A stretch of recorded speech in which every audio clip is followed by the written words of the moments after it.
anak-anak yang dikasihi, apa istimewanya majlis hari ini? Majlis ini menghimpunkan kekuatan anak-anak bangsa.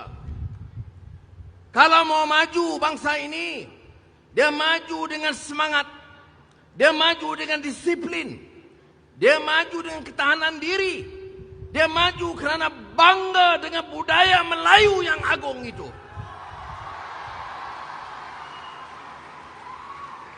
Dan kebanggaan ini,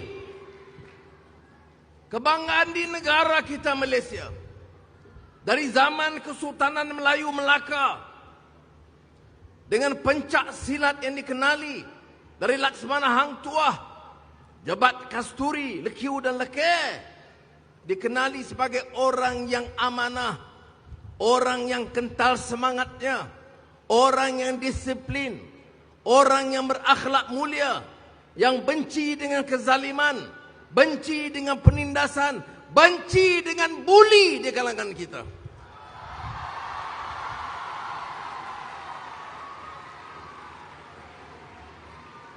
Kehebatan pertahanan diri ini bukan untuk kita bersikap angkuh.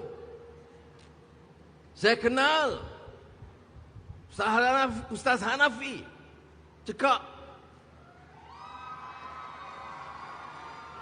yang lama dengan saya di Kampung Baru, Yayasan anda dan mula mengasaskan ABIM, 10 tahun dengan Pandak Cikgu Majid.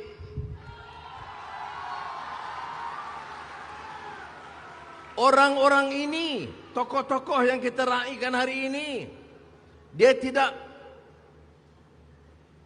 baik dengan saya atau memuliakan kerana saya Perdana Menteri. Tapi mereka baik dengan saya kerana semangat dan perjuangan memartabatkan orang Melayu di negara kita.